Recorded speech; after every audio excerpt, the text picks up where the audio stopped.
Welcome to Speaking Highly with Jon Huck. I am your host, Jon Huck. If you are watching on YouTube, please like and subscribe to the podcast. And if you only listen to the show on the audio platforms, do me a favor and rate and review the show. That really helps us kind of get to the top of these lists, and which will eventually gain us more support.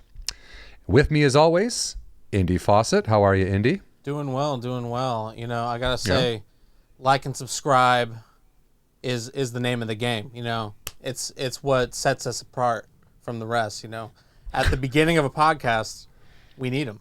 You know, so it's all about word of mouth. That's true. I'm bad at that. I'm bad at promoting. I'm bad at all of it. I'm good at talking. I can run my mouth till the cows come home. But everything else is a struggle for me. Our topic today is the Sunset Strip. We are celebrating the Sunset Strip, and Sunset Boulevard runs from downtown Los Angeles, right around Figueroa, all the way to the Pacific Ocean. It's a pretty long stretch of road. Within that road is a 1.5 mile strip, and it kind of right in the middle of West Hollywood. It's got Key Club, the Rainbow, the Comedy Store is there, different bars, clubs, rooms. But back in the 80s, it was the mecca of, I'll just say rock and roll, but for me, I mean like glam rock and 80s rock, you know. Motley Crue being the biggest name to kind of come out of the strip at that time. Specifically, I mean, that's the era of the Sunset Strip we're going to talk about today. That's what we're celebrating. Our guest is the author of Rock and Roll High School, Marisa Tellez, and I think what's funny is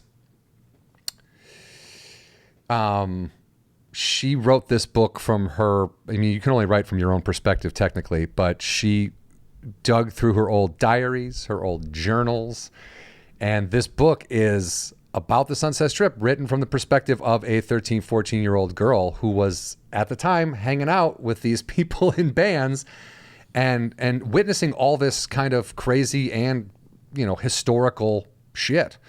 But as far, like, Indy, this is so funny for me because I know you weren't even born yet when I was reading these magazines about these bands. True. It doesn't keep me from the allure of it. You know, I still, right. You know, growing up, I was into Guns N' Roses. I was into Aerosmith. You know, I was like, whether the bands were in the Sunset Strip or not, it was an image, you know, and that little strip of land for comics too, and huge for musicians. It was a wow, that's where rock stars live, you know, and and that still went into the 90s and past. Yeah, I mean, look, Van Halen, their claim to fame would have been backyard parties in Pasadena, but they did end up playing clubs on the Strip when they got bigger. Bands like Cinderella, Rat, Poison, Faster Pussycat, Dokken, like these are all bands I listened to when I was a kid. But I will say Motley Crue was the band that people, and we talk about this, I talk about this with Marisa, but I think these other bands looked at Motley Crue and like, oh, this can happen. We are working towards something, you know? And from my perspective, 13, 14 years old in the Midwest in Illinois, reading Circus Magazine, the Sunset Strip, what I read about the Sunset Strip was literally captions in photos with like Motley Crue and a bunch of strippers at the Seventh Veil. And they're like, so there's Motley Crue on the Sunset Strip. You know, that was me reading about the Sunset Strip. It was like, they would just put those words next to pictures that I thought were amazing. So I was like, well, the Sunset Strip must be where it all happens. Yeah. You know what I mean? And technically, I'm sure if you're Motley Crue, it did all happen there. And eventually it was fun and decadent. When you move to Los Angeles and you have no money and it's the year 2000, going to the Sunset Strip is a little different. Had to take the fucking bus. I took the number 2 bus with me and my buddy from Western and Sunset all the way down to where we could get close, get off the bus, and not be seen getting off the bus. And we would go into these clubs if they didn't have a cover, and we didn't have any money. We spent money on the bus. Like, we didn't have any money. The bus is $1. It was like, it's just the Motley Crue and then what we were doing. You know what I mean? It was Right. just like a funny kind of, we were trying, but it was really not going to work for us having any fun at that age with no money. There's the duality of the two worlds, right? Where there's Yeah. a reality and then the small percentage of successful few who get to experience that. Even if they do, you know, it's like a lot of it's kind of in the music videos or in the air of the music or the attitude of what they're trying to go after. It's interesting, you know. There was definitely an attitude. You could tell, like there was like a and when you read Marissa's book, you can, you know, and as I grew up, I understood that the attitude is a lot of times a front. It's like a look at how great I am, so that everyone can see how. But you know, people are always welcome to the jungle, baby. You know, like that. Dude. It's the epitome. It's the epitome of it. You know, it's so. Like I'm sure that's why that song was used for Grand Theft Auto, like the theme song for Grand Theft Auto, because it's just like do whatever you want, it's fun, you know. Yeah, like, I mean that adrenaline, was you know. And back in the day, I mean that was literally do whatever you want. Yeah. It's fun. It's like, you know, and at that like 1989. I mean, when 90, I would say whatever year Nevermind came out, Nirvana. I mean, it was like. It was really an overnight shift of we're looking at this. This is the kind of thing that everyone likes to fuck off. We're over here now. And this is what we're all listening to. 91. It was, yeah. Okay. So, and Marisa talks about this. We get into The Shame, which I loved these bands growing up. Yeah. And then it was like, and then when I heard Nirvana, I was blown away. I thought Nirvana was amazing. I thought Pearl Jam was amazing. I was really into that music. And then it became like, okay, yeah, I shouldn't really mention Look What the Cat Dragged In by Poison. I shouldn't really go around singing Whitesnake tunes because that's not cool anymore. That's not hip. The tone shifted, right? The tone shifted. Yeah. And when you're young, you're afraid to just be who you are, which is such a tragedy because, like, you know, I'm older now. I'll fucking put on Poison as soon as we get off this thing. I'll listen to whatever. I listen to whatever I want to listen to because that's what I like. Yeah. And that's how we should all be. And, and no one else's opinions fucking matter. But when you're younger, it does. And you don't want people to know. So I was a closeted glam rock fan for a long time and always loved metal. But no one's going to really make fun of you if you have a Slayer. Like, you know, oh, you like Slayer? It's not like, it's like, oh, okay, well, that's a little unsettling. But it was never like you could get mocked for liking these other bands, you know? Right. Yeah. Sorry, coughing. And so, but it was like a 10-year period when you would sort of be mocked for these bands. And like Marisa says, that was right as they started to make a comeback. And it was with metal school. They started as a joke. They were like a comment. It was like, oh, look, we can go see a band do covers of music we used to listen to when we were in middle school. Isn't this funny? Right, that's how it started. I'm telling you. And I only went to see, I went to see Metal School once, and then when they became Steel Panther, I went and saw them once. And it helped to slowly bring back isn't this funny to, dude, this guy, they do a real good cover of these songs that I like. And like, they ended up, I mean, we didn't talk about this with Marisa, but Steel Panther ended up being booked to open for Motley Crue. So that's how good they got. Now the problem became when everyone's like, okay, yeah, we don't care who the opening act is. I think it was Tommy Lee who was like, you want to employ a band who got famous by making fun of us. Joke's on us, I guess, you know? Because Steel Panther, again, they started out as a joke. They were like, but the musicianship you have to play those tunes, they are talented. And the dude has pipes, man. That dude who sings, he can do Van Halen, he can do whatever, man. He's good. It's the Weird Al effect. Yeah. Maybe. Kind of. I mean. Or it's like. But they weren't really spoofing it. They were just covering it. It could be seen by some as an insult, but like. Oh, I see what you're saying. Yeah. But not to others, you know. Right. Yeah. And to their credit, I believe they were doing it as a tribute. You know what I mean? Not as like a. I mean, they played into all the tropes that was like Spinal Tappy in the sense that they would have that little comical, you know, all the little bitty shit they could put in there, but. They weren't terrible. I don't want to get off too much on Steel Panther. I don't know why the fuck I keep talking about them. But anyway, Sunset Strip back then was like it's illustrious. You know, it's, and also like I played in bands and, you know, later part of middle school and high school, and played around the San Diego area, and like punk, and also, and like a lot of that attitude from the Sunset Strip played a part, I'm sure, in a lot of other people making their own bands wherever they are, you know, not even necessarily in America. You know, it's like it's shoot for the moon, you know, and like, and have fun doing it. And if you have a unique spin and a good sound, hopefully, there's you know, a possibility. You you. have a chance. Yeah. You have a chance. And I think, like I said, you see Motley Crue do it, and you're like, oh, maybe we can do it. Right. Exactly.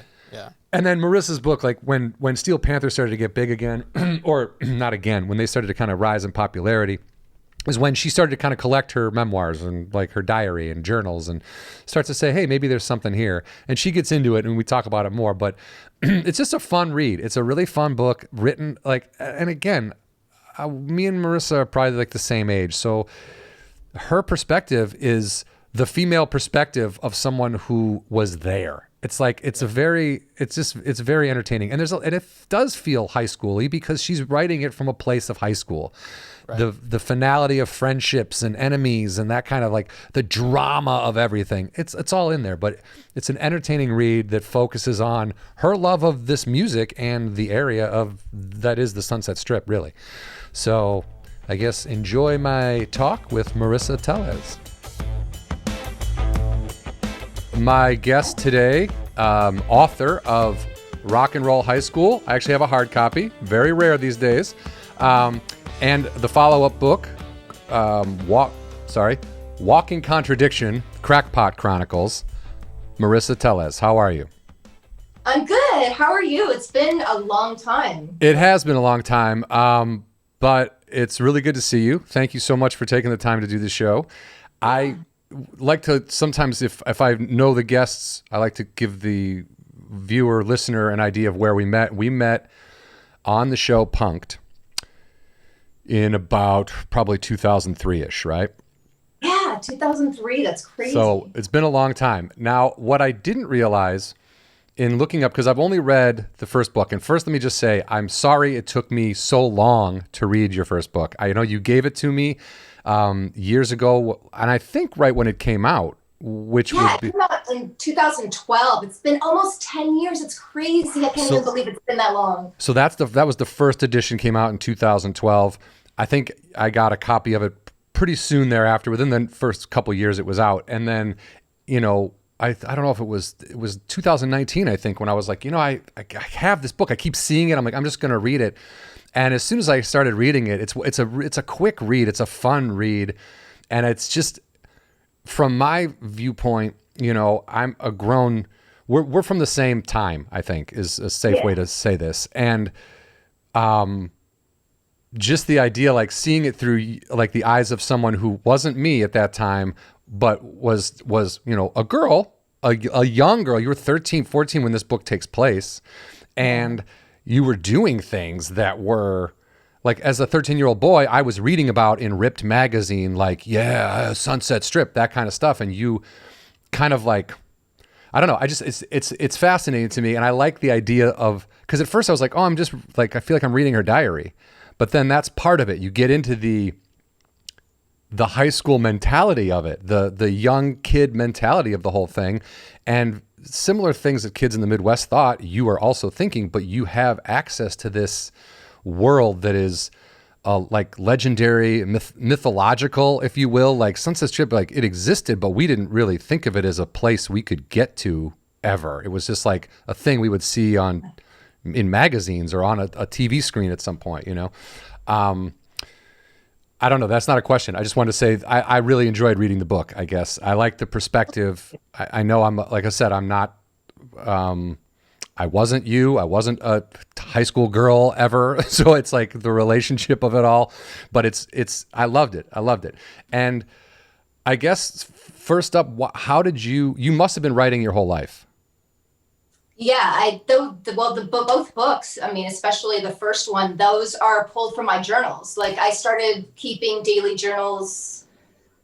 Oh gosh, I think it goes back to like 1985. I think it was like 11, 12. Like I was just kind of doing it as a way to imitate my mom. Like I would see her like just kind of writing daily journals. I'm like, oh, that's kind of interesting. So like, bought like a little diary, and it's like, woke up, went to school, ate lunch. And then as soon as I started going to Hollywood and getting into Motley Crue, it was like, just like pages and pages of just like venting and just, teenage, everything is like the end of the world when you're a teenage girl. So yes, like, yes. became like this place where I could vent, and I would write everything, like every little detail. This person walked in and they were wearing this and they smelled like this, and then they fell down and they were smoking these kind of cigarettes. Like it was just so detailed. Like there's so much shit that I forgot, like in writing the first book. Like, I'm going through the journal and I'm like, okay, let me kind of get an idea of like what stuff I want to include. And then I'm reading it, I'm like,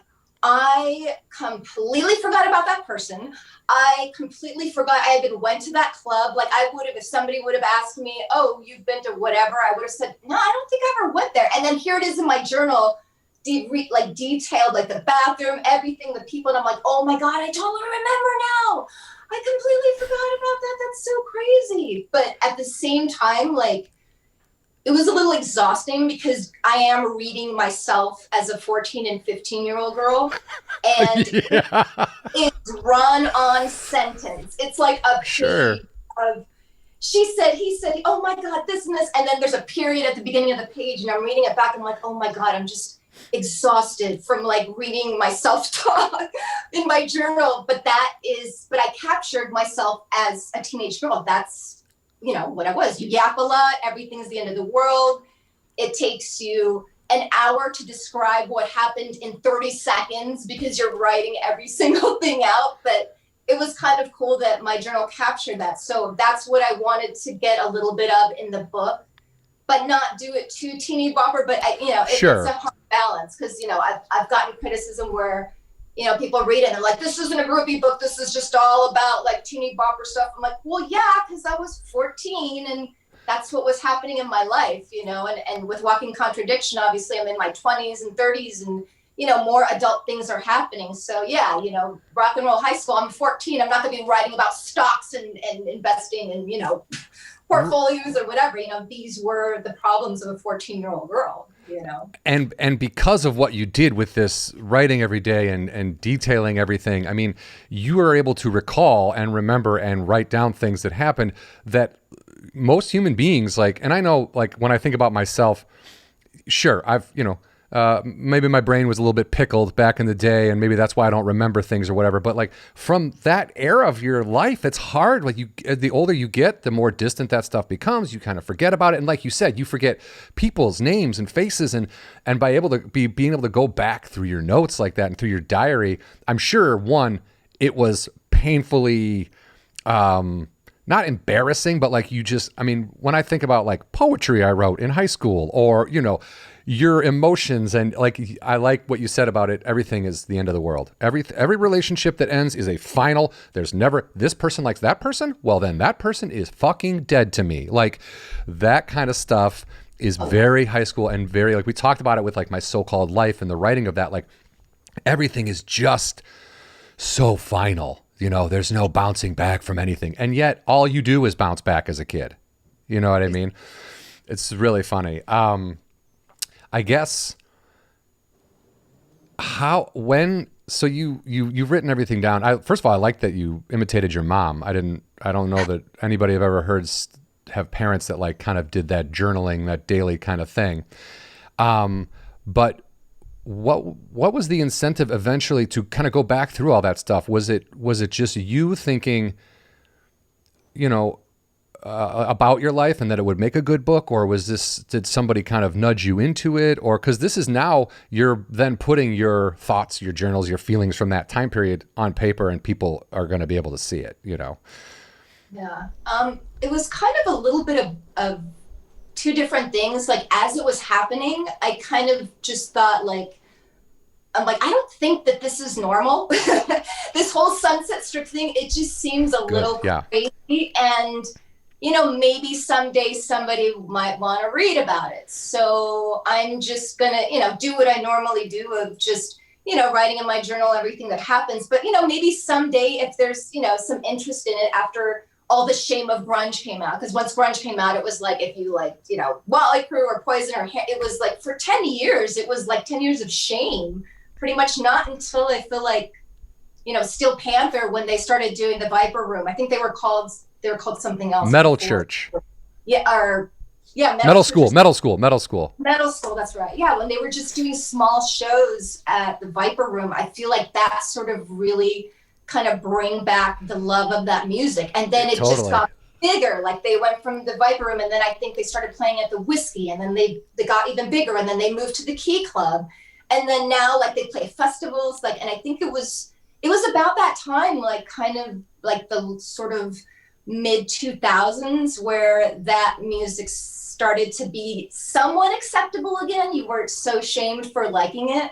And then I noticed, like, you know, people are starting to do reunion shows, and it just became more of a popular thing. And I thought, well, you know, maybe now's the time that I can put, you know, something together. Let me just sort of play around with it for fun. And if I keep rolling with this, then maybe it'll turn to a book. So it kind of just started as like a productive thing for me to work on at the time. Okay. And then it just kept going and going. And then I'm like, okay, well, I almost have a book done. So should I try and get an agent? Should I just self-publish? And then I just thought, you know, I'm just going to self-publish because it's easier.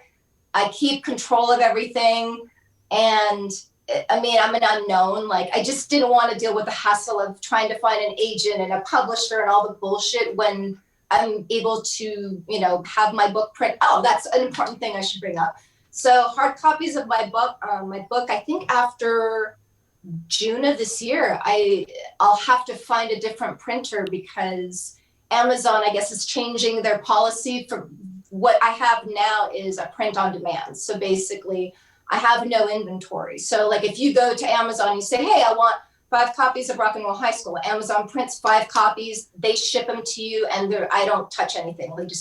They give me the money and then that's it. But I guess they are getting rid of that department. So now everything is going to be like, you can get it on Kindle, ebook, on Amazon, but the physical copies, I believe after June of this year, will be no more. So I think I'm just going to order like kind of a stack for myself to keep at home, and then maybe look for a printer at some point. But like, it's, you know, it's not like the book is flying off the shelves right now. So, right. You know, it kind of sucks like at that time, you know, but again, like Amazon offered this, you know, just a really easy setup to, you know, upload your book, upload your covers, to make revisions on it. And it just seemed like the easiest and, you know, the perfect solution for me. So I said, yeah, let me just self-publish this thing and put it out, you know? So this book is self-published? I didn't even know that that's how you did it, I don't think. Or maybe I did, but I forgot. What, I mean, because first of all, I've sort of looked into trying to see how easy or complicated it would be to get like an agent or whatever. It's hard. It's like with anything in the entertainment industry, it always helps if you've already written 6 books that sold really well. It's like, I could get cast in just about anything if I've already been cast on everything. It's one of those things, like they don't want to give anybody new a shot, but they'll keep using the same people over and over. And I feel the same way. So self-publishing, one, I like that. You take control of everything. It's on, you know, you get the money. You're the one in charge of, you know, getting rid of the book, or selling the book, I should say. What were the major downfalls of that? Was it just that you had to put in all the work, or was there any cons to self-publishing, or would you recommend it for any author that's trying to write a book now? I mean, I definitely, Amazon takes a cut of the book. I even forgot what the percentage is. Like, is it like a 60-40?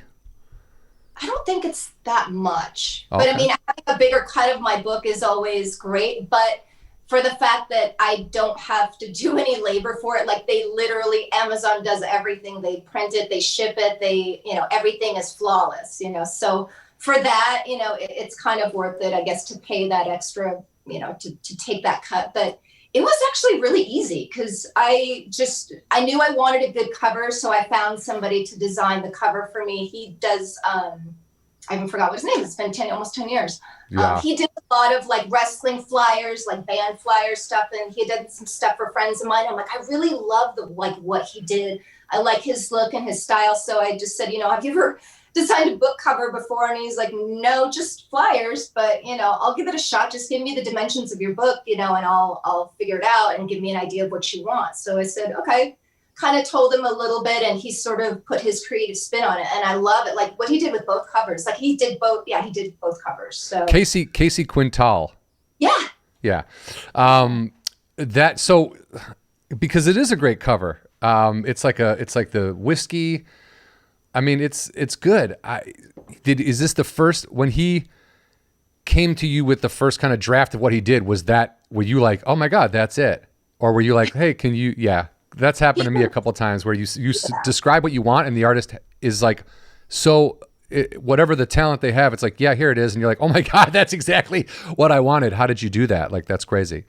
Yeah, because he's like, just throw me some ideas of what you want. And so I said, I want this with this and this and this. And he's like, okay, you have a lot going on. He's like, so I'm going to take like this one or two ideas and we can focus on that. And that's exactly what he did. He just kind of took my chaos, reined it in, and just made it look so great. And that's one thing that I knew I wanted to invest in because, I am an unknown, so somebody's going to see my name on a book cover, like who cares? But if it's a great cover, then maybe, it might pique somebody's interest. And so that's probably where I put the most money, like dumping it into a good cover, like finding a good artist. Because that's, at first I thought, I'm like, oh, I'll just do like a flat cover, maybe a flat color, and then just like the title of the book. I'm like, this is not fun at all. This is boring. I want something really cool. And when he showed me like the whiskey, I'm like, can you just like fudge it enough so that, it does look like the whiskey, but maybe you don't have to pay the whiskey to put it on the book. Yeah, I'm like, can you just kind of put a little spin on it? So it's very clear of what it is, but I think it's sort of, fudged enough to where, I'm onto the whiskey's radar or anything, but still, right. Yeah. I think you just never know about those things. That is very true. And you'd hate to get to a certain point with something and have everyone go, nah, you can't do this because now you're being sued or it's a cease and desist or whatever. You kind of already answered my question because you had the forethought to understand that what you were seeing on the strip when you were there wasn't normal in like everyday America life. So you kind of started taking kind of note of that. A lot of people grow up in areas that are, in hindsight or other people see, and they're like, man, this is fantastic. Like, I know people who grew up in Northern California. I'm like, it's beautiful up here, but they're like, whatever. And they don't care. Like there's a sense of like, I think in the teenagers, especially like as you're coming up, you're like, man, I can't wait to get out of this town. I can't wait to fucking, wherever you're from, you want to go. And I've heard it from people in LA who were like, yeah, no, I left, I'm out. It's like, cause they were from here and they didn't like it. It's you embrace the area, correct? I mean, you love Los Angeles. I mean, the whole reason, Motley Crue was a big reason of why I went to the strip. Like I started hearing about, even in 5th grade, like Motley Crue and Ozzy Osbourne, but Motley Crue was like a local band. So I'm like, who are these guys? Like, this is kind of crazy. And then a friend of mine had bought Motley Crue Uncensored. And I'm like, there's no way this is happening in Hollywood right now. Like, this is so like blown out of proportion. People don't act like that. This shit's not happening. There's no way. But then as, that scene kind of started growing, I'm like, I kind of want to see what's going on out there. Like, what is this? So I finally, 14, I start going to shows. And I'm like, this is fucking crazy. Like everyone's crazy, everyone's young, no one's got any shame. Like, and for me it was just sensory overload. Like just everywhere I turn, like there's some shit going on, and it's all, and I was so young as well, everybody around me was 18, 19, 20, I'm 14, and I'm just like, wow, this is just fucking crazy. This is worse than the uncensored video. Yeah, this is more than I was expecting. This is, yeah. I mean, you're going to these, like the strip at that time.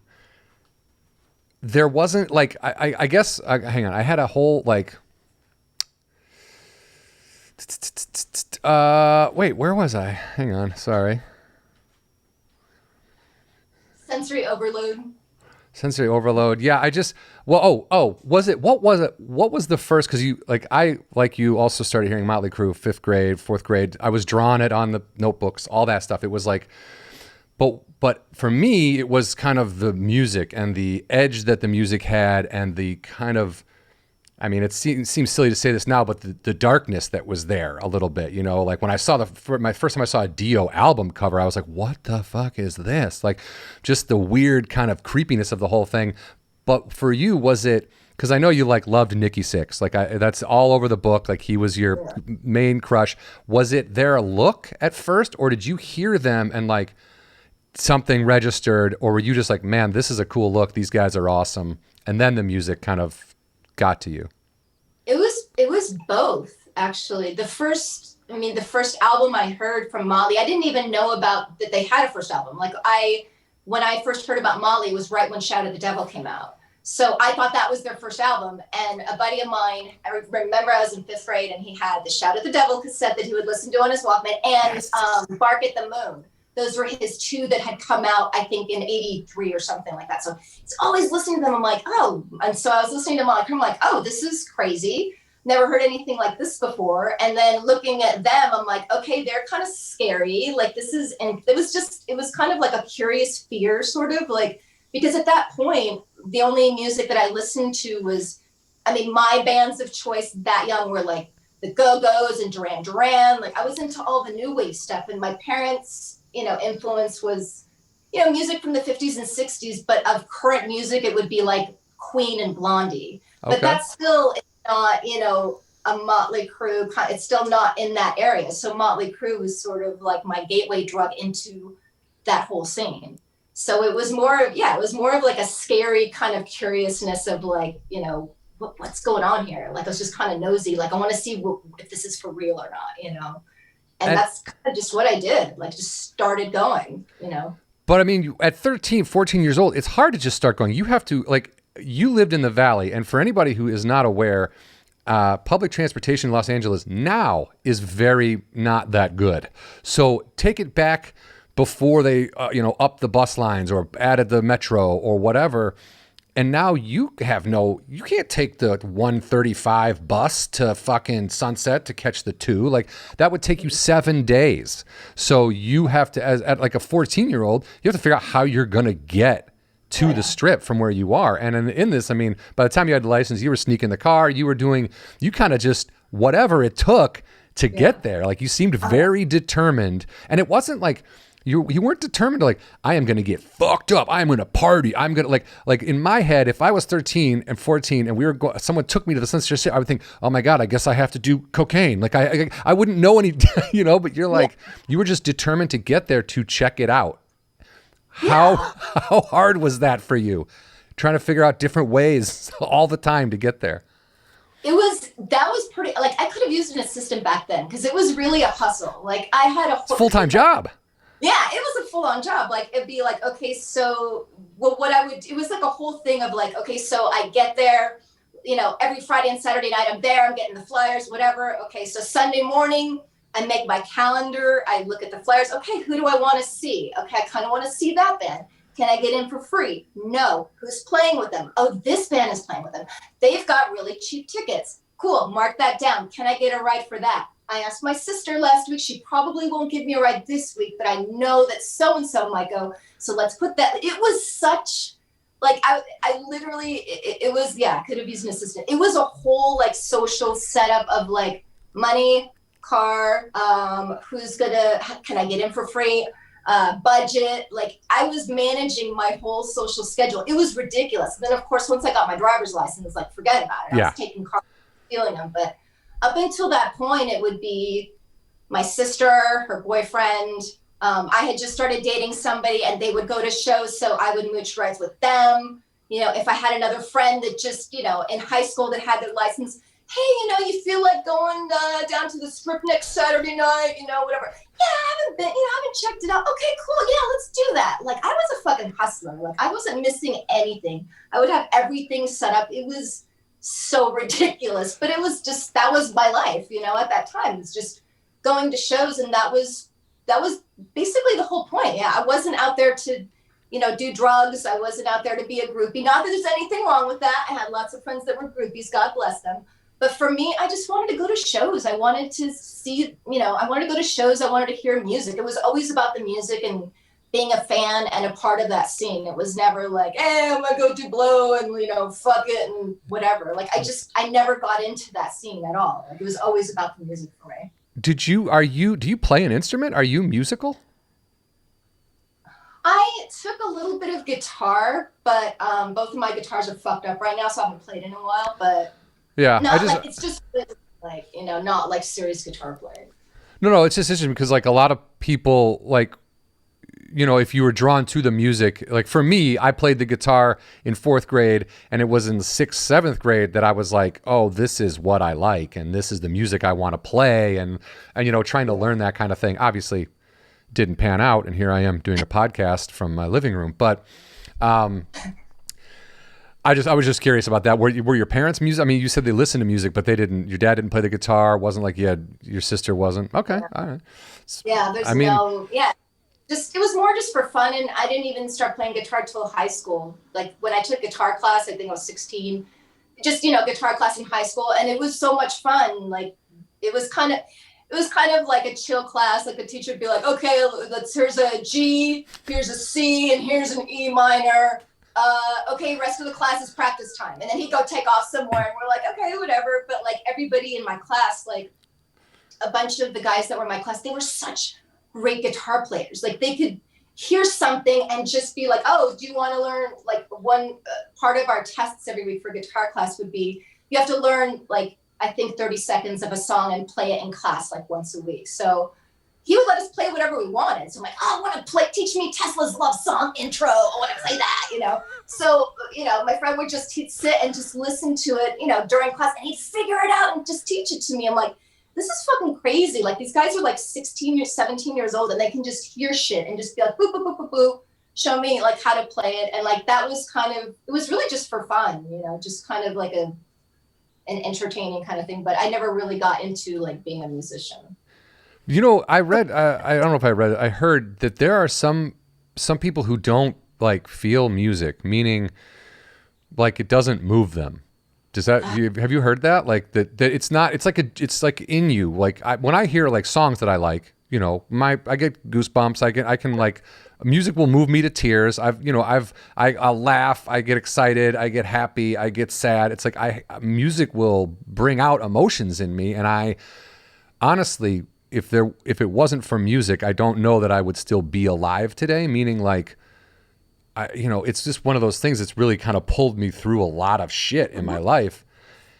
I can't, like, have you ever, of your friends who you would go to the strip with, also your age and the general age, were there people who you were with that the music wasn't that thing for them, that it was this social aspect or the fashion or something other than the music? Or was everyone you were with like, this fucking music is awesome, this band is great, we're listening to these tunes, we're going over here? Like, were they also along for that kind of ride? Those people were mostly the ones that I would meet in Hollywood. Like the people that I went to high school, like they would go with me to the strip like once in a while, like, oh, maybe once a month or something, but they weren't really into it. They just kind of thought it was like whatever, like, oh, why do you want to go there? It's, there's a party down the street. I'm like, I've been to that party down the street for the last 2 years. I want to do something different. Like, let's just meet different people, like hear different music. So when I started going to the strip, I would meet other girls like me that were 14 and 15 that felt exactly like I did, that loved the bands that I did. So that was how I ended up connecting with them. And it was a thing of like, yes, we love the music. We would be there front row, screaming, yelling, like, and I still do that. If it's a band I really like, get the fuck out of the way. I'm going to the front row. I don't care if I look like a fool, like I'm whatever. Like if I'm having a good time and, you want to tap your foot in the corner and that's your thing, that's totally cool. But don't ruin my good time. I'm like, I'm having a good time. I want to see the band that I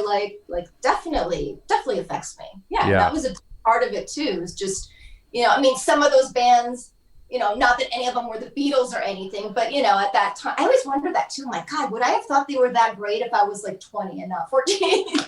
Like my musical taste changed, but yeah, it was always about just the music, like being down there for the music. And then the scene became the secondary kind of part of it. Yeah. I mean, what were some of the early, because I see the Rat and I see, what's What's Diabler? What am I looking at down there? D-I-A behind you to the side? No? Nope. Other side?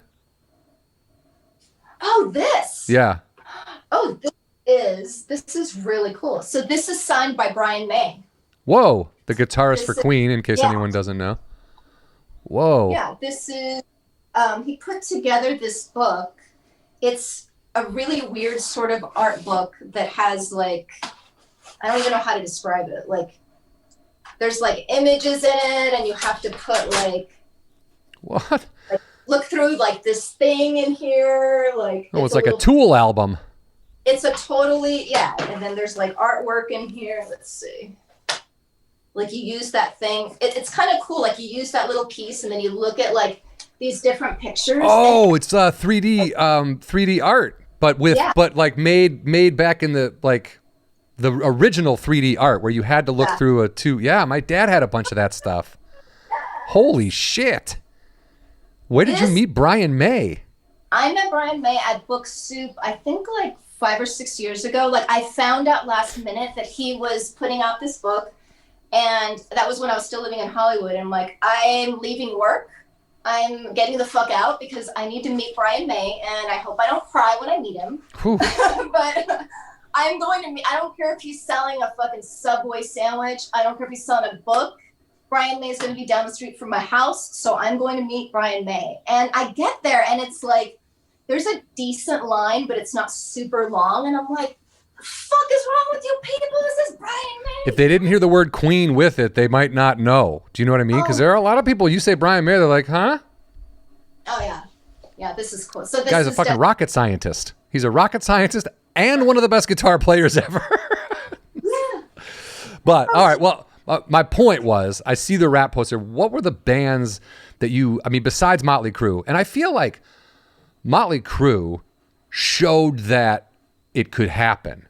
Like the bands on the Sunset Strip saw what Motley Crue did. And before Motley Crue, Van Halen wasn't really a Sunset Strip band. They played Gazaris. That was their big thing. But then by what we're talking about in the 80s, like Motley Crue's Shout at the Devil is, it's an iconic album. I mean, their first album is good. It's really good. Shout at the Devil is the best Motley Crue album that there is, in my opinion.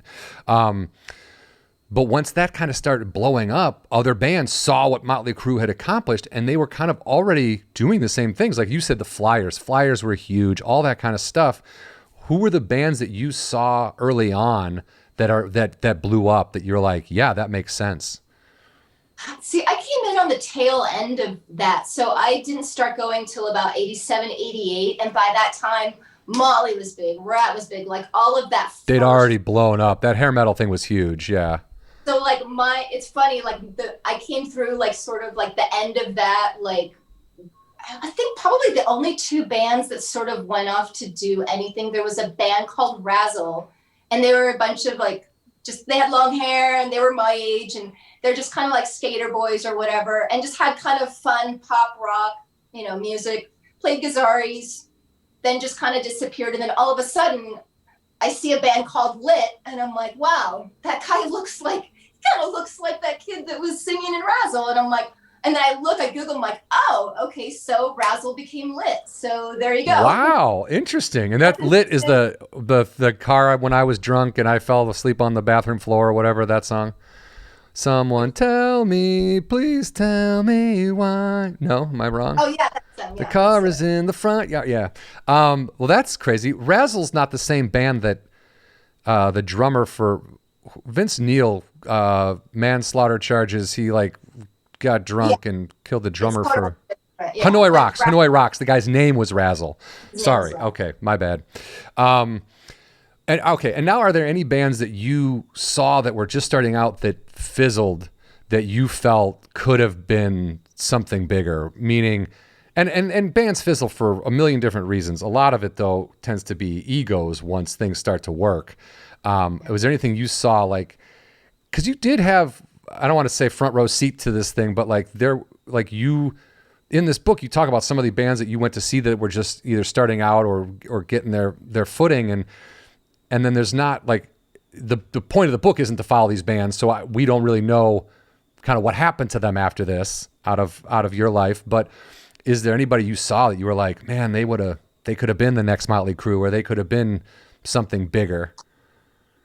It was probably the first band that I started to see when I was 14. It was a band called Taz, and they were so good, and they were already headlining. They had all this money behind them. They had, I forgot who they signed with, some big label. They had an album out. Like, they just really seemed like they were going to be, you know, on their way to be the next big thing, and then just fizzled, you know. And I think a lot of that too, like when I came along, is because it was sort of in the tail end of that, you know. So a lot of those bands were started, you know, when they were starting to take off, it was kind of at the wrong time, you know, that it was right when that sort of scene was starting to fizzle out, and they maybe got sort of mixed in the shuffle, and the record companies are putting their focus in, you know, a different genre of music, you know, and just kind of knowing that the sleaze metal, or whatever you want to call it, is kind of dying out. So Sleaze I think that metal. happened to a lot of that.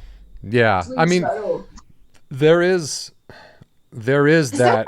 The bands that came out around that time, like probably another great band is Tora Tora. Like, they were so good, but just when, you know, those bands that came out towards like the late 80s, like, you know, you really had to kind of, you know, maybe change your style slightly, maybe with the time, but then you don't want to do that, because then you want to be you. So maybe that doesn't work either. Yeah, it's just bad timing. It is bad timing, especially if your like band is that type of band about to hit it in like 1989, 1990. Like, that is not your time.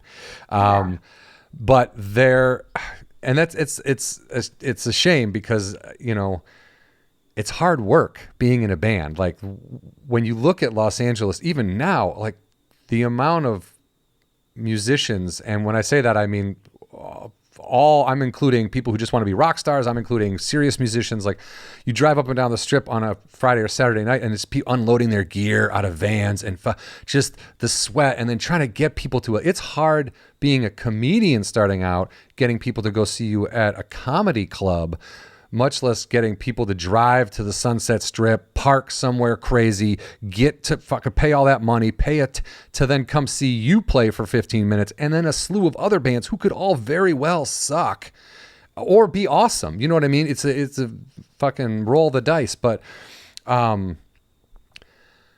don't know what my point was, except for support going out to, yeah, it's interesting that you mentioned that, because it's hard to, you know, I mean, I've been around musicians all my life, and I see, you know, I mean, some are successful, some, you know, aren't, but most, like, you really, unless you're on like an arena level, you really have to like hustle, like, to, you know, even just make some money, you know, I mean, touring, it's been so bad too. I feel like terrible with, like, you know, with COVID and all these bands that make their money on these tours, because, you know, nobody's really making a lot of money selling albums anymore. It's a whole different time now. So, you know, the bread and butter is touring, is merchandise, and to have that shut down, like, it's terrible. Like, I felt so bad for, you know, a lot of my friends that are tour managers, that are musicians, that are, you know, on the crew, like, they just all of a sudden, like, the rug is pulled out from you. Like, what do? You know, and it's crazy. Like, a lot of musicians have gone to Twitch. You know, I've become a Twitch addict in the last like 6 months. Like, anybody you can imagine, from like, you know, Jonathan Davis of Korn,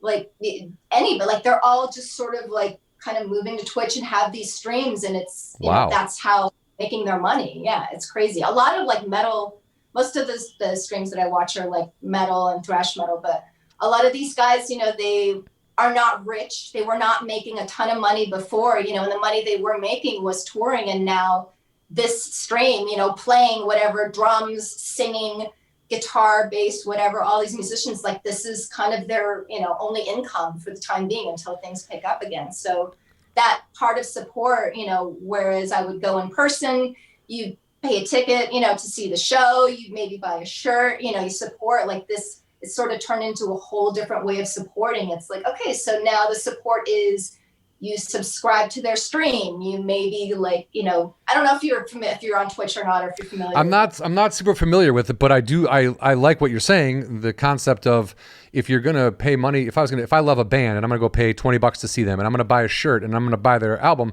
and I can't do that now, so they can't make that money and I can't go see them, but now I can see them on Twitch. And if all I have to do is subscribe to a stream or donate some money to whatever, and then I can watch the show. I mean, granted, it's never, to me, live music is, there's nothing comparable. Like, I appreciate all the Zoom stuff. I've watched so many concerts, you know, people putting out music, new and old and whatever, and re-releasing things. You know, I saw some Bob Marley. I've seen some really cool shit since the pandemic hit that they've kind of tried to help ease the pain with, but it's never going to equal going to a show, you know, and being there. And it's one of those things that I feel bad because, you know, there have been times when I've complained about crowds and complained about got to fucking drive all the way here. And now this fucking opening band sucks.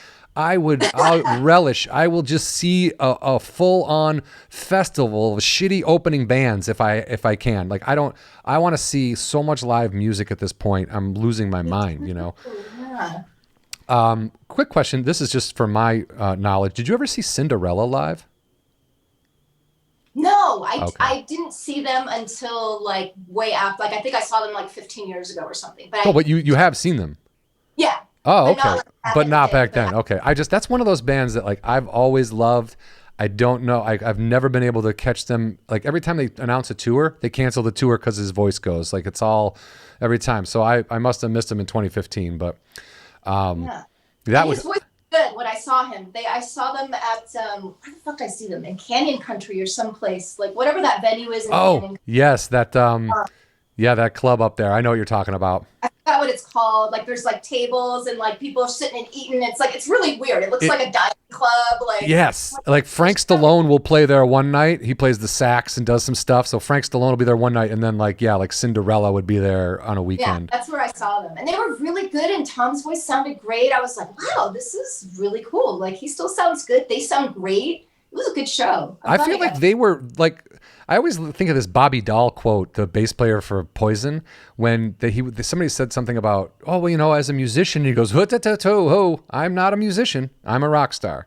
Like, he knew full well he's not going home and practicing bass scales. He's not, when Poison dried up, he didn't start teaching bass. He's not a lover of fine music or anything like that. He enjoyed partying. He could, you know, Poison's not, you know, in the musical sense, as complicated as like some of that stuff. And the bass in Poison is pretty simple. So he's just kind of like living it up. And to his credit, I mean, whatever, I don't have any problem with that. But I liked his changing the, like, no, I'm not a musician. Is like somebody who, like Eddie Van Halen is a musician. Jerry Garcia was, these people just play and play and play and play until their fucking hands go numb.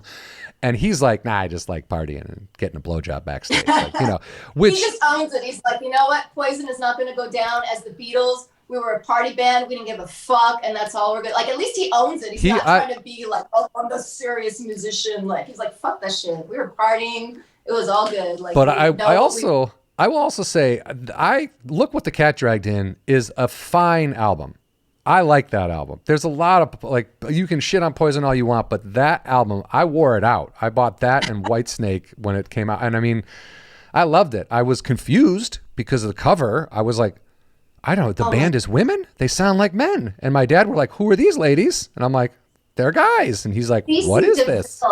CC DeVille on that cover is just like I would always stare at this picture. I'm like, wow, like he really like looks like, I mean, guys wear makeup, okay, like the other guys fine, whatever, but you could see, like, you know, they were guys, but he just had the cheekbones. I was gonna say his cheeks. That's what it was, yeah.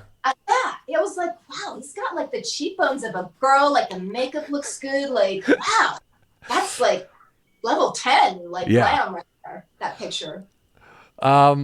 Yeah, but that's just me. I liked Poison. I like Cinderella. I mean, I'm also like a metal. Are you a metal? Like, do you like Slayer? Do you like Metallica? Do you get any heavier than Poison. Well, no, but just, I mean, because there's a definite like cutoff point to that where you're like, yes, I love glam rock, I love Motley Crue, but then at a certain point, someone's going like, well, I'm not going to listen to fucking Cannibal Corpse. I'm not going to, it gets a little bit, It's funny because my thrash sort of knowledge has grown since I joined Twitch. It's very weird. Like originally, like my knowledge of thrash was just, kind of like Anthrax. I love Anthrax. I love, just kind of like the bigger Metallica, Megadeth, but not super crazy fan, but definitely appreciated them, love them. But for some reason, I don't know why, I've fallen into a thrash crowd on Twitch. I don't know how it happened, but it's very weird. Like all of a sudden, I'm like, okay, Cannibal Corpse, Skeleton Witch, like all of these bands. Wow. Yeah, it's on a whole other level. Like I sort of fell in with like one of the streams I follow is the drummer of Havoc. So never a Havoc fan before, but like, he was a friend of my boyfriend. So he's like, yeah, watch his stream. I'm like, okay, check it out. Well, this is really cool. Like I like all the stuff that he's playing. Okay, cool. And then now I'm watching, I've been watching Exciter, the Canadian thrash band from the 80s. They weren't super huge in the US, but people know them.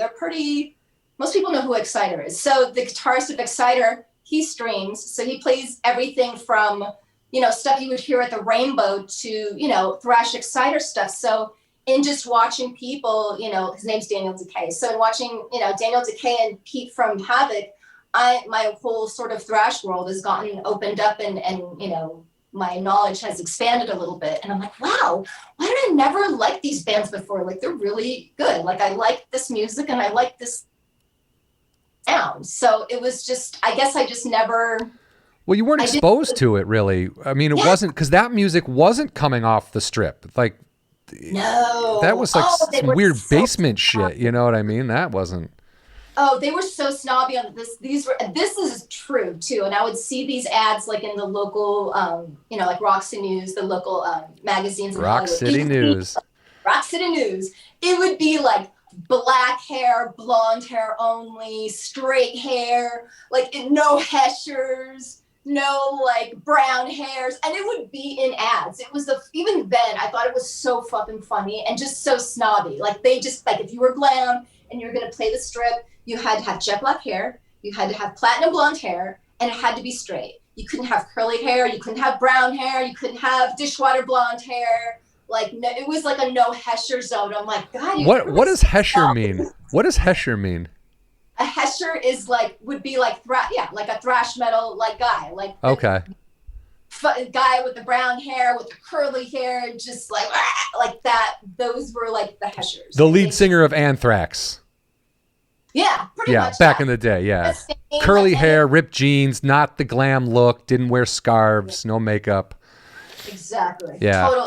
Total, yeah. Metallica, Megadeth, those were heshers, like straight up, like, and it was, I didn't think it was a bad thing. Like, I think that's fine, but just, it was a thing on the strip where like, we just want it to be like glam. That's just funny trying to make it an exclusive club. You're like, this is a fucking street. This is a strip of area. Like, that's funny to me, especially now because metal is so like that kind of music is just so inclusive, and it's just like anybody, you can look like anything and fucking play. It doesn't matter, It was so dumb. Like even then, I thought it was so stupid. I'm like, just let people play. Who's gonna play? Let whoever's gonna play. But it was just so saturated with, glam and sleaze metal. Like I never saw thrash bands ever play this. Maybe at the Troubadour, somebody, but like nobody. Random, yeah.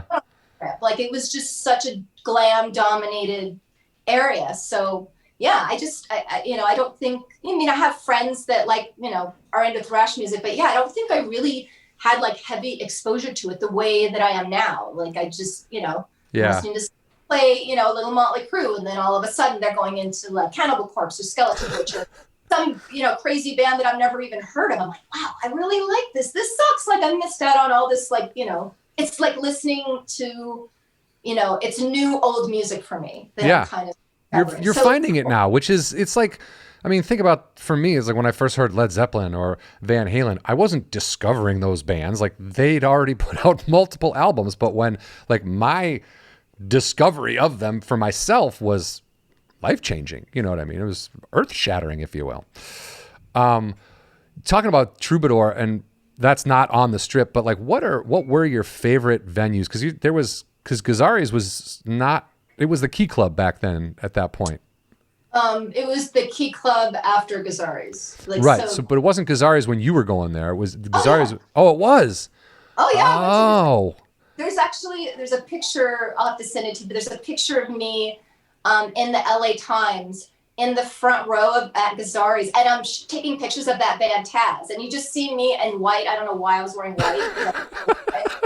But it's literally me in the front row with a camera, and it's like pointed up, and there's just this guy walking by, and it's a picture from like the entertainment section of the LA Times, and I guess they were, covering what was happening on the Sunset Strip or something. So it's this picture, from behind the stage, and you can just see me center stage. I'm just front row, just picture, And a friend of mine in high school had sent it to me a couple of years ago, and she's like, "Look what I found." I'm like, "Oh my God, I forgot." Like, I remember when it came out, and I had completely forgotten about it. And I was like, "I'm so glad you sent me this picture," because that picture is perfectly me, like, described in just a photo. It's me front row at a show, taking pictures, documenting everything. That's exactly who I was. That's exactly who I am still. Like, it's the perfect, like, if anybody said, what were you like, or how are you in terms of music or supporting, like, just look at this picture. This is it right here.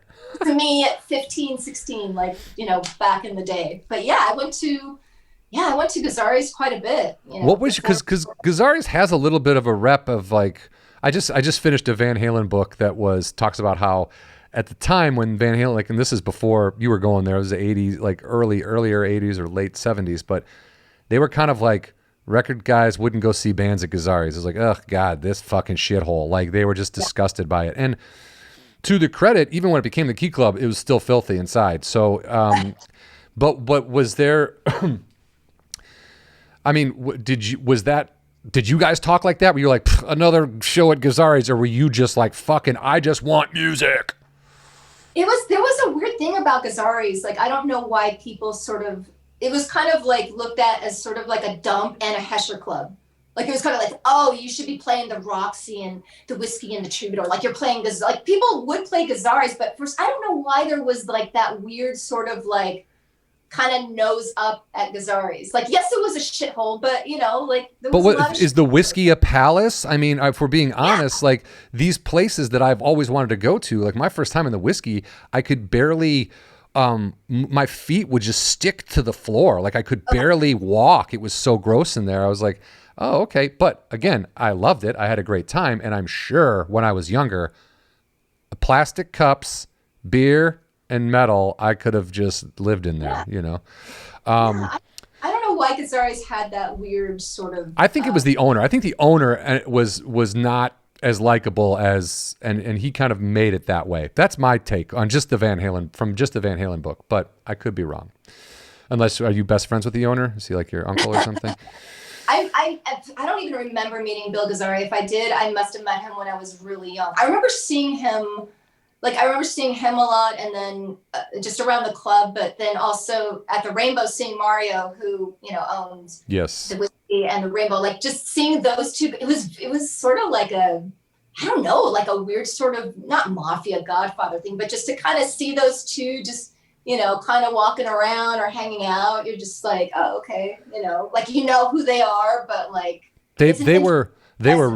they owned those buildings, but because of what they allowed to happen in those buildings, that's how they became who they were. Does that make sense? Like, if Bill Gazzarri just owned a club and was like, yeah, my name is on it, and he was never there and didn't care what happened to it and whatever, but he was like, I like these bands, I want this music, and again, a lot of it is, this will make me money. These bands bring people in, and if you're not bringing people in, get the fuck out, because it's all about alcohol sales and making $1 at the door. I mean, I've just tried to paint these guys like they were saints who loved music, but they loved money is what they did. It was, and there were hot girls, like, Gazzarri's. Yes. Miss Gazzarri's contest. So he's there with the Miss Gazzarri's girls, like, hanging out. Like, he was all definitely up in that. So he yes, it was about money, but also like, hey, I own this place. There's all these hot chicks and, great crowd coming in. Like, fuck yeah, I'm going to hang out and be, I am the Dawn of the club. But like, of course, everyone's Exactly. going to ask, like, it's not too bad of a life to have, No. I mean, look, and as you get older, why not? Fuck it. Who cares? Of those clubs, what was your favorite? What was you like, where you were like, oh, great, there's a show here, and this is my fucking, my pride and joy right here. I always liked the Roxy because the sound was always good. I liked the layout. The stage was low, like, because back then, like, I mean, I was shooting with like a 35 millimeter, film. There was no digital back then. So, like I'm holding shit and it's like I'm trying to change a roll of film, standing up, trying to change a roll of film, pulling it out, trying to not let the light not expose it. Yeah. Oh my God. Like it's just a shit show. So like, having, a stage that's, kind of a little bit easy for me to like handle my shit, like, or I would just plan like, I'm going to see another band tomorrow and I've got 3 photos left on this roll. So let me just take these last pictures, or I'll take, a picture of somebody in front of the Roxy or something, just so that I don't have to fucking do this when there's, this band is playing tomorrow, like it was the whole thing. But the Roxy was probably my favorite. Like I just like the space. I like the layout. And like I said, just the sound was always really good in there. I just remember it always really good. And for anyone who doesn't know, the Roxy is located basically next door to the Rainbow. You just kind of walk across the parking lot and you're right there. Whiskey was, I like the whiskey, I guess, but I think you're right. The bands I've seen at the Roxy have all sounded pretty good. There is something to be said about, because a lot of clubs don't care. Like a lot of clubs will be like, whatever, we have bands, and it's just loud and you can't hear, and it's just like distorted shit. Whereas like at least with the Roxy, you could make out what was happening and understand the music. And I'm not that picky. I mean, I obviously, I'm not a musician. Like I don't know a ton. Yeah, you don't have perfect pitch. You're not like, oh, you fucking bend a note there. What's wrong with you? No, yeah, exactly. That's not. But like general, like I can, get a general sound of like, oh my God, like this bass is way too loud, or like I'm not like, you get a general sense, of sound somewhat decent, Well, Marisa, thank you so much for taking the time to talk to us. I do want to ask you really quick. I thought the second book was Walking Contradiction. I thought that took place right after this ended, because it does. Okay. Then I noticed that I was reading the info on it, and it deals with your time in TV as well. Now, Punk'd is listed in there. I'm not in the second book, am I? I don't think so. I think I just... Okay. Just because I think like I'm sure I would have given you plenty, like I was not smooth or smart or cool or anything like that. So I got under people's skin. I could see how I would be annoying. And I just a part of me was like, oh, I wonder if there's like, and then this fucking asshole who walks by my desk every day, fucking, I was just curious. And not because I was like, don't write about me, but just because I was like, there's a distinct possibility if you wrote about Punk that I could be in there somewhere. It's just kind of a brief mention. And the second book starts the morning after where the ended. Yeah. So birthday. My first book ends the night of my 20th birthday, and then Walking Contradiction starts the morning after my 20th birthday. So it's basically like 40 years of my life in 2 books. Like Rock and Roll High School ends at 20, Walking Contradiction starts at, 20 and then ends at 40. So it's sort of like, oh wow, you cover a lot then in Walking Contradiction. Yeah, it pretty much brings you up to date, and it covers a lot of the years in production. Like, I mean, that Punk, like that was such a huge job for me. I think I was an hour and a half late to that interview. I wanted to die. I was so upset. That was my first like job in television, and my friend, she worked for the management company that managed Fransky. David Fransky was an executive producer on Punk at the time. So I was out of work and looking for a gig. She's like, hey, my client, he needs an assistant. He works on Punk. It's, it's only going to be maybe 2-3 months worth of work, but maybe you can get in there and maybe, just get something rolling or whatever. And I'm like, yeah. She's like, okay, I'll set up the interview. So she sets up the interview for the same day that I have another job interview. But most job interviews, like I go in maybe 20 minutes, boom, I'm out, fine. So I go to this interview at Forest Lawn, and then MTV's in Santa Monica. So good for 5 minutes hour. Yeah. Go to the Forest Lawn interview. I'm like, okay, I scheduled plenty of time to get to Santa Monica. first job keeps me, they interview me, they hire me, and then they have me meet with 2 other people. So I'm there for over an hour and I'm fucking having a heart attack. Cause I did, I went on the job interview, but I was really wanting the Punk'd gig. So I'm like, they are making me late for the Punk'd interview and I'm going to fucking cry. So as soon as like they go out, they're like, oh, we'll be right back. We're going to get some paperwork or some shit. I'm like, oh, okay, cool. Pull out the phone, call my friend. Can you call Fransky? Just beg, please. I'm not a flake, but just, can I still come for the interview, whatever? She's like, I know he's working late, tonight. So just, I'll call him or I'll text him and, just get there as soon as you can. Show up an hour and a half late. I'm sweating. I'm like, I remember walking through the parking lot and I'm like so pissed off. I'm like, I'm so mad that even though they gave me this job, I'm so fucking mad that they made me late for the job. They took this other chance from me. Yeah. As I'm walking through the parking lot, I'm like, you know what? I'm going to get this fucking job. I don't care what I got to say. I don't care. I'm working on Punk. I'm going to fucking get I walked in there determined. As soon as I walk in, Fransky's in his office and like, there's nobody else in the office. Everybody's gone.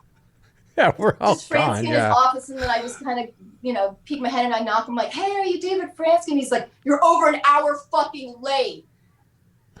I knew it. He fucked with you. I knew it. And I just stood there. I'm like, I know. I'm like, and I didn't want to say that I was on another job interview, so I just said, I'm like, there was a crazy accident. There's no excuse. I am not. I saved a baby from a burning building. Oh my God, it was awful. I said all the shit, and I'm like, but I promise you, I'm like, I am a reliable person. I will make your shit look good. I'll answer your phones. I'll get your coffee. I will be the best assistant you ever had. I'll stay late. I'll do, I'm a fucking hard worker. Like He'd already hired you before you'd gotten there in his head. He was already like, I'm going to fuck with her. And if she doesn't cry, I'm going to hire her. That's kind of what happened. Because after maybe 2 or 3 minutes, we kind of just started talking and I kind of got a sense of his personality. And he's like, okay, I need somebody who kind of has a thick skin and isn't like a little, isn't sort of like a wallflower and, whatever. And he's like, okay, so I get she's kind of a broad. She's kind of a big mouth, I think she's going to fit in her well. She's a mouthy broad. Well, so yeah. And then he hired me. He's like, okay, you start on Monday. And I'm like, holy shit. I go home and I'm like, fuck, I have 2 jobs. And so of course I accepted the job, but then I accepted the first job and I'm at home and I'm like, okay, so first job, more money, health insurance, retirement, job stability. Second job, less money, no job stability. This rinky-dink thing that might not last 2 more weeks. A job for 5 seconds that's paid less than this job. Let's see. For more work and more stress, probably, with the Punk job. Let's see. What's the smart decision here? I'm going to go work on Punk'd. Yeah, you don't need to make smart decisions at that age. I was like, you know what? This job that I got, those jobs will always exist. But this is a foot in the door, and I really think I can make the best opportunity of this. And I'm glad I did, because now, I'm a production controller for a marketing agency. I can work from home now. That never would have happened, if I hadn't taken that Punk'd leap. And because that went from executive assistant, and then Fransky had me, coordinate a pilot that he did. He's like, what do you want to do? Do you want to be an assistant all your life? Do you want to coordinate? Where do you want to go? I'm like, yeah, I want to go up the ladder. So he's like, all right, I got a pilot coming up. I need a coordinator. Don't fuck it up. I've got a good PM that will train you. Don't fucking Fransky. And do a good job. I'm like, okay, I won't fuck it up, I promise. So that was, I got my feet wet coordinating the pilot. And then from there, America's Next Top Model. I knew a producer there, and just boom, boom, boom, boom, boom, just, snowball. But that was just one of those sort of points in life which way are you going to go? Are you going to maybe you might jump off the cliff a little bit and it's going to be a little scary for a second, but it will pay off in the long run, or play it safe and just sit at this job, the kind of job you've had for the last few years. And wonder what would have been. I would have probably been out of work, or I would be sitting, had to sit in an office with a bunch of people with a mask or something, it was, there was no choice. And I think I think that's like a good, like you kind of went with your heart. You know what I mean? You went with your kind of like that. This is, yes, these things will always be here. There's always going to be corporate fucking work, you know, but I'm not always going to have a chance to pop my foot in a door like this, you know? So I just think that was, I mean, obviously it worked for you, but I also think had you had to go back to a corporate job, at least you would have taken that chance and you wouldn't be sitting at a desk going, if I would have just fucking put up with Fransky's bullshit, you know what I mean? Like, whatever it is. And the last question I want to ask you, I know you don't live in Hollywood proper anymore, but do you still go to the Strip? Are there still bands? Do you still go out and see bands in that area? Or are you more like the bands I like now are playing the Forum and the Staples Center? And I'll do both. I mean, I haven't done much, in the last year or so. But sure, yeah, sure. I'll still do both. Like if friends have a show, I definitely will go and support that. If it's, I mean, the last concert I went to was Guns N' Roses at the Palladium. That was, you went to that like show. the end of 2019, I think. It was like September. Yeah, it was like, September, October of 2019. That was like, yeah. How was that? That was such a last minute thing. A friend of mine had called me a few days earlier and she said, I might get on the list for this. So just know if it happens, it's going to happen fast and we're going to have to fucking go. So 3 hours before showtime, she texted me. She's like, I got on the list. Do you want to meet me at the Palladium? I'm like, it's Guns N' Roses at the Palladium for free. Yes. Normally, even just being, out here and outside of Hollywood, sometimes I get a little lazy, and maybe don't want to drive to Hollywood, but that's age. Exactly. That's your age. That's age too, just so you know. It's like we get comfortable. We're like, I don't want to get off my ass. I'm watching something. It's like we get complacent, and I try to avoid that. But yeah, it happens. If it was something maybe that I wasn't, so excited about, but like we both, and it was funny because she had just gotten off a plane. She was totally jet lagged. She was exhausted, and she's like, I'm on the list for Guns N' Roses, the Palladium. She's like, I'm so tired. I'm like, if we don't go to this, we're gonna be so mad at our.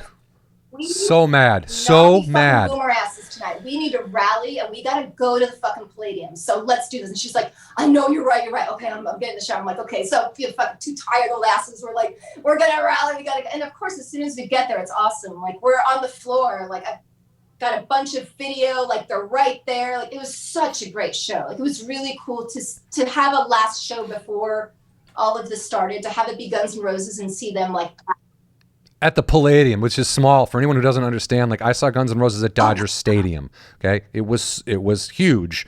Dodger Stadium holds 60,000 people or whatever, but like the Palladium is a smaller venue. Like I've seen Anthrax and Megadeth at the Palladium, and that was a crazy small show. Like I've seen Lamb of God at the Palladium. I've seen I want to say Motorhead, but that's not right. I think the only time I saw Motorhead was all at House of Blues. But anyway, Palladium is a great venue, and that's a fantastic fucking last show before quarantine. You are correct. And to see somebody, I don't have anything else. To I see think them at such a small venue is fucking crazy. That's why I'm like, there's no way. Oh, there's no way. Yeah, and that would be my advice to anyone listening is like Marissa's friend, your friend. She was like, I'm tired. I don't know if I want. And you're like, you got to do this. Go to those things you don't think you're too tired for. Go. Just please go. Like I was sitting on my couch. I had tickets to the very last Slayer show. A friend of mine, Matt Kirshen, calls me up the night before for the second to last Slayer show and says, do you want to go? I'm like, I already have tickets for tomorrow. They're doing the same show. Well, I ended up going, and it was probably the best Slayer show. I've seen them a handful of times. Best Slayer show I've ever seen.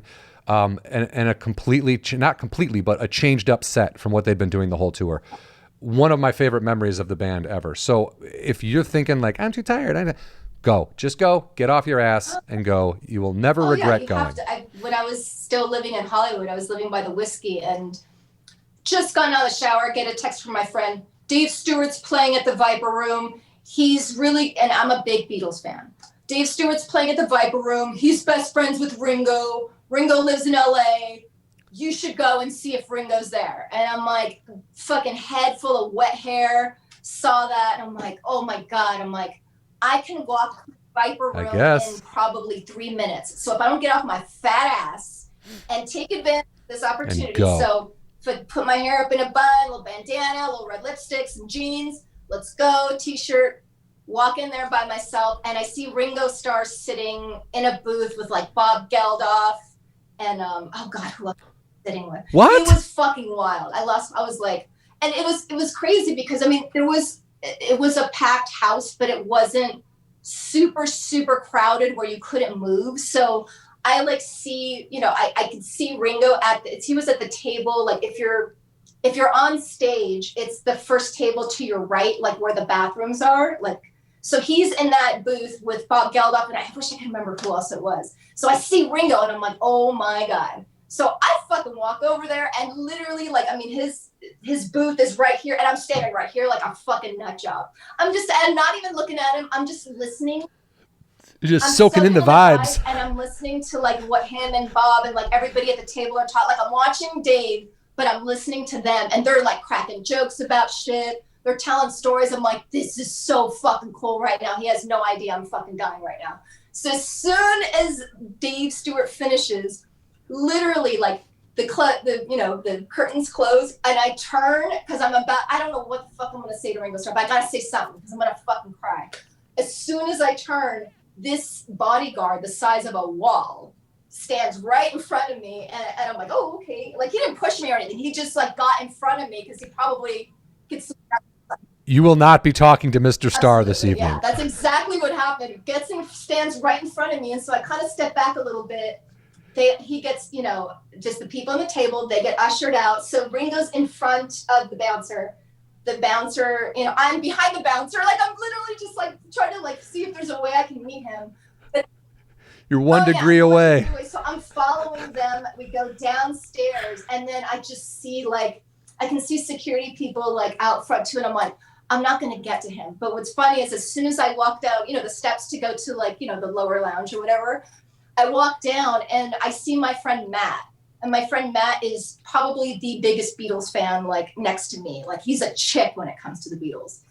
So we hadn't planned on meeting there that night. Like it was totally random that he was there. So Ringo's walking down the stairs, walking by my friend Matt, and then as they're going, I'm like, okay, I'm just gonna let it go because I'm not gonna get to him. But as soon as he passes Matt, I look at Matt, and he's just like, he's looking at me like with a white face, and I'm like, I know. I'm like, Ringo, oh my god. And he's like, we have to go to the Rainbow and have a drink. I'm gonna have like he's totally like chicken out. It was so funny. Like we were like two 13-year-old girls, like, oh my god, we saw Ringo. Oh my god, it's Ringo. So we walked down to the Rainbow, we're having drinks, like just talking about that 10-second moment for the whole night. Oh my god, we saw Ringo. Yeah. Oh my god, we're Ringo. But that was like such a fun night that again, get off your ass. You never know what's gonna happen. I didn't get a chance to meet Ringo, but just that whole experience. But you don't even get that close if you don't leave your apartment. That was crazy. But that was like one of those, like, you got to rally. You got to rally, and you never know what's going to happen. That's correct. That is correct. Well, that's a great place to stop. Thank you so much for taking the time to talk to us. The book, Rock and Roll High School, you can get it online. There are hard copies left until June about. And then also I will be getting the follow-up, Walking Contradiction. I'll be checking that out. And I suggest everyone does that as well. Anything else you want to plug or let us know what's going on? You got any other books coming out? No books coming out, but we're actually the girl that I went with Guns N' Roses to. She's an artist, so we're working on a comic book right now. It's untitled. Ooh. I will say it takes place in Laurel Canyon, and there will be a lot of Hollywood music, rock and roll. It will definitely, encompass a lot of that. Has to. I've always had a thing about Laurel Canyon. I mean, even there's just a lot of weird shit that went down in Laurel Canyon that's beyond the stuff that I'm writing. It's just a lot of mystery to it. So I wanted to kind of take that as the focus of this comic book and sort of create this kind of world around it. So that's the concept. Oh, so hopefully at the end of this year, we'll have the first issue out, but we'll see. But that's like my next sort of productive kind of thing, because I always want to be working on something. Like I can't just kind of come home and watch TV and scratch my ass. Like I want to be working on something, like even if it's something that won't see the light of day, like, but that's exactly what I did with my books. Like, I'm just going to do this. And if it rolls to a point where I can get it published, that's cool. And so that happened with 2 books. So that will probably happen with this comic book, just do it for fun, see how it goes. And then, oh, wow, I have a finished product. Cool. I have something to, put out there. And even working on stuff like that, like when you talk about, because a lot of entertainment, when you write, it doesn't see the light of day. A lot of stuff, you can write movies. I got a stack of garbage scripts that they're never going to see the light of day. But like the purpose of writing those isn't necessarily to sell that thing. It's like eventually, maybe that will lead you to another idea. Maybe that will lead you to becoming a better writer. Maybe, every time you write something, you learn from mistakes of the past and all that kind of thing. So I think doing projects you're not sure, like if you like something, work at it. You never know where it's going to go. And the book is a perfect example. You didn't know, but I'm entertained by it at this point. So look at that. It's a success as far as I'm concerned. Yeah.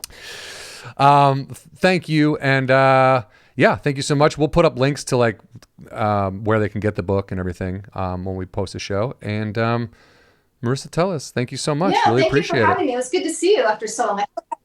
Oh my God, great to see you. I'm happy. Like music festivals, like Sunset Music Festival or something.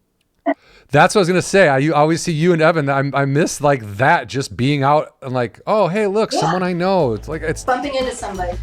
It's insane. Yeah, we'll be back there soon. We'll be back there soon. All right. Well, thank you so much. I really appreciate it. See you soon. Thank you for having me. Bye. All right. And that is Marisa Tellez, everybody.